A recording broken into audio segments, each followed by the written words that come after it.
आज हम लोग जिस बिंदु पर चर्चा करेंगे वह बिंदु है कि बहुपद का मान क्या होता है, वैल्यू ऑफ पॉलिनॉमियल क्या होता है और साथ ही साथ बहुपद के शून्यक या मूल क्या होते हैं, जीरोज ऑफ पॉलिनॉमियल और रूट ऑफ पॉलिनॉमियल क्या होते हैं। इन दोनों बिंदुओं पर हम लोगों की चर्चा होगी। सबसे पहले देखिए, जब आपको पॉलिनॉमियल के संबंध में बताया था तो वहाँ पर आपको बताया था कि px, ये px means p is the function of x is equal to a0 x0 plus a1 x raise to power 1 plus a2 x2 plus a3 x raise to power 3 up to an and x raise to power n। अब यहाँ पर देखिए, इसको हमने कहा था कि p is function of x। अब p is function of x का मतलब हो गया कि p का मान यह x पर निर्भर करता है, यह इस पर निर्भर करता है। इसका मतलब है कि अगर x के भिन्न भिन्न मान रखे जाएं तो जो बहुपद हमने लिया हुआ है उस बहुपद के अनेक आपको मान प्राप्त हो जाएंगे। जैसे अगर हम कोई फंक्शन लें px is equal to 5x cube minus 2x square plus 3x minus 2, ये हमने एक पॉलिनॉमियल ले लिया। अब इस पॉलिनॉमियल का अगर हम x इज इक्वल टू 1 यहाँ पर रखें तो हम ये निकालेंगे p1 इज इक्वल टू हो गया 5 इंटू 1 का होल क्यूब माइनस 2 इंटू 1 का स्क्वायर प्लस 3 इंटू 1 माइनस 2, यह बराबर हो गया 5 into 1 minus 2 into 1 plus 3 into 1 ये माइनस 2, यह बराबर हो गया 5 minus 2 plus 3 minus 2।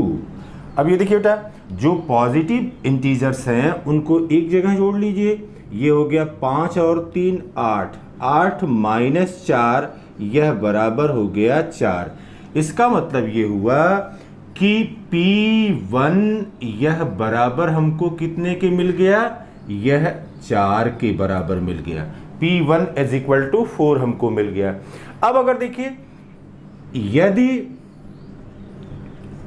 x is equal to 0 रख दें, यदि x इक्वल टू 0 रख दें तो ये P0 इज इक्वल टू हो जाएगा 5x cube minus 2x square plus 3x minus 2, यह बराबर हो गया 5 इंटू 0 का होल क्यूब माइनस 2 इंटू 0 का स्क्वायर प्लस 3 इंटू 0 माइनस 2, यह बराबर हो गया 0 माइनस 0 प्लस 0 माइनस 2, यह बराबर P0 इज इक्वल टू हो गया यहाँ पर माइनस 2 के बराबर। अब यहाँ पर देखिए हो क्या रहा है कि पॉलिनॉमियल में जो हमने चर लिया हुआ है, वेरिएबल लिया हुआ है,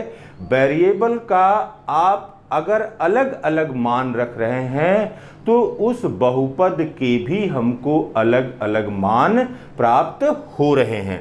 तो यहाँ पर देखिए, किसी दिए गए बहुपद में चर का विशेष मान, चर का विशेष मान रखने पर जो मान प्राप्त होता है उसे ही हम बहुपद का मान कहते हैं। In any given polynomial by putting the value of given variable gives the value of the polynomial. जो भी पॉलिनोमियल आपने लिया है उस पॉलिनोमियल में चर के विशेष मान को रखने पर हमको बहुपद का मान प्राप्त हो जाता है। जो भी विशेष मान है वह विशेष मान प्राप्त हो जाता है।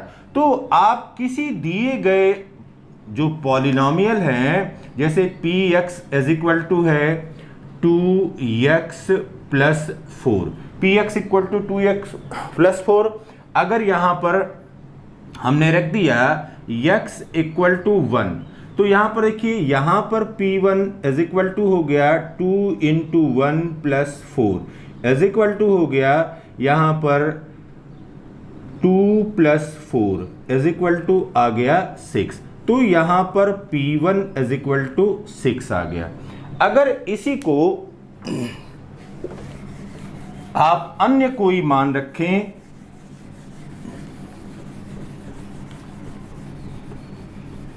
P1 इज इक्वल टू हमको 6 मिल गया था। अभी देखिए कोई अन्य मान रखते हैं, ये इक्वेशन 1 हो गया।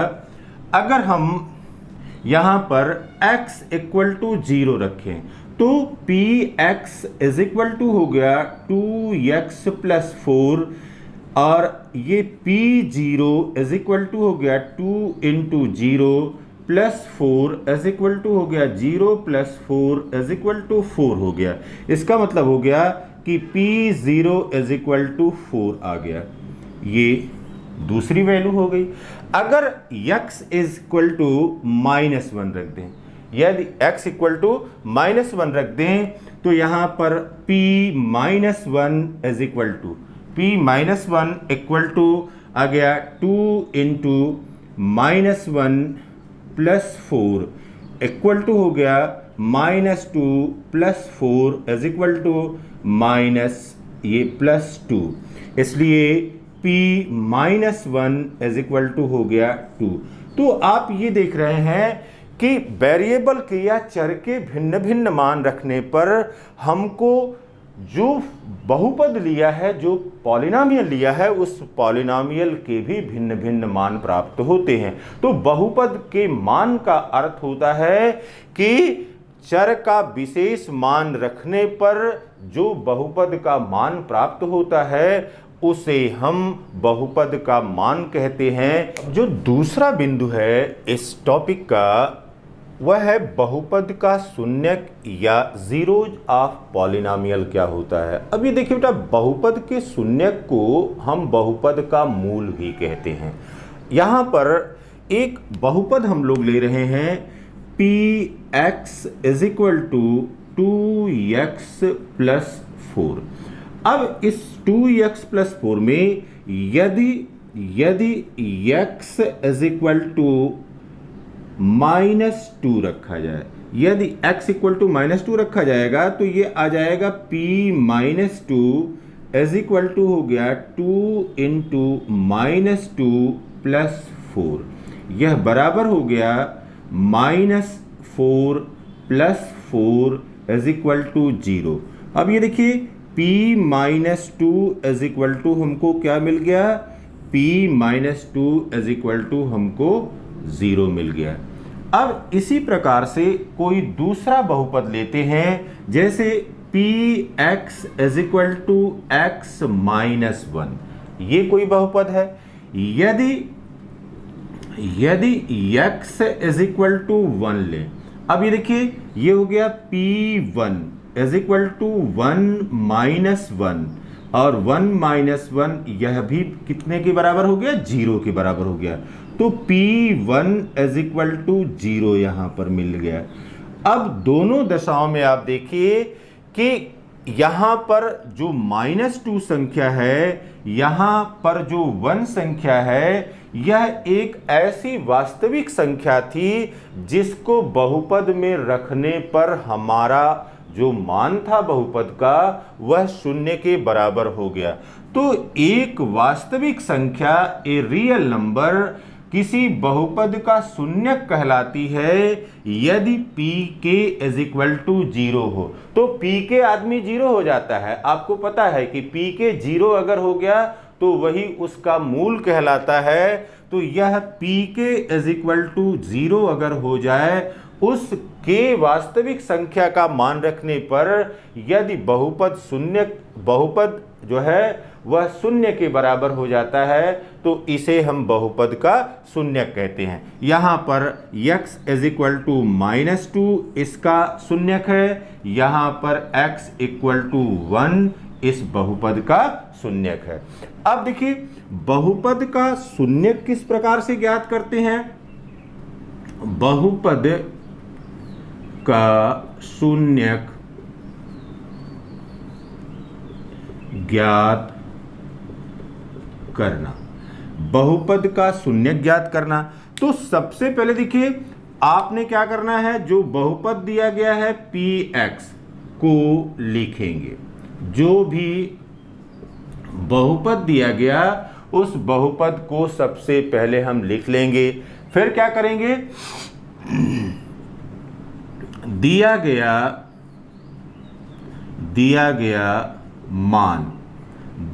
मान मान लीजिए x इक्वल टू यहाँ पर c दिया गया है। तो x बराबर c दिया गया है, इसका मतलब है कि यह हो सकता है x बराबर 1 हो सकता है, x बराबर -3 हो सकता है, x बराबर -2 हो सकता है, x बराबर 0 हो सकता है। तो जो भी x का दिया गया मान है उस दिए गए मान को भी हम लिख लेंगे। फिर क्या करेंगे, इस दिए गए मान को px में रख कर क्या प्राप्त कर लेंगे, pc प्राप्त कर लें। जो अब x बराबर c रखना है तो px में दिए गए मान को रख करके pc प्राप्त कर लेंगे। अब देखिए अगली प्रक्रिया क्या होगी, यदि pc इज इक्वल टू 0, यदि pc इज इक्वल टू 0 है तो c दिए गए बहुपद का शून्यक कहलाता है। फिर यदि pc is not equal to 0, pc का मान शून्य नहीं है, तब x is equal to c बहुपद का शून्यक नहीं होगा। अब हम ये देखते हैं कि बहुपद px बराबर x² -6 का शून्यक -2 और 3 है कि नहीं। अब यहाँ पर देखिए कह रहा है कि सिद्ध कीजिए कि -2 और 3 दिए गए इस बहुपद px इक्वल टू x² -6 का शून्यक है। तो यहाँ पर देखिए सबसे पहले लिखेंगे x इज इक्वल टू -2। अब x इक्वल टू -2 हो गया, इसलिए p -2 इज इक्वल टू हो गया -2 का स्क्वायर, फिर minus and x equal to -2, फिर -6। यह बराबर हो गया -2 का स्क्वायर, यह 4 हो गया, फिर यह माइनस एंड माइनस प्लस हो गया, फिर ये -6 हो गया। यहाँ पर मिल गया हमको 6 - 6 और यह कितने के बराबर हो गया, 0 के बराबर हो गया। तो p -2 इज इक्वल टू हमको 0 मिल गया। फिर अब देखते हैं x इज इक्वल टू दिया गया है 3, तो p3 इज इक्वल टू, अब यह 3 का स्क्वायर माइनस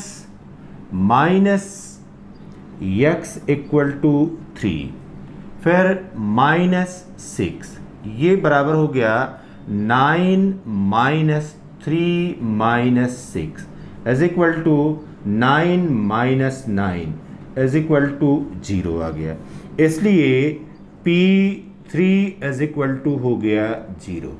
अब ये देखिए समीकरण 1 से और समीकरण 2 से स्पष्ट है कि इन दिए गए मानों x के दिए गए मानों x इज इक्वल टू -2 व 3 पर Px इज इक्वल टू 0 प्राप्त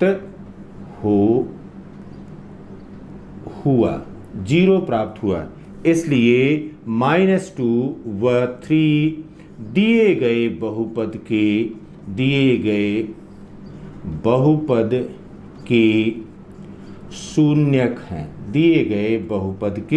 शून्यक हैं, अब यहां पर देखिए बेटा अगली बात आती है कि जो अचर बहुपद है या कांस्टेंट है, कांस्टेंट अगर पॉलिनोमियल होगा तो कांस्टेंट पॉलिनोमियल का कोई शून्यक होगा कि नहीं होगा।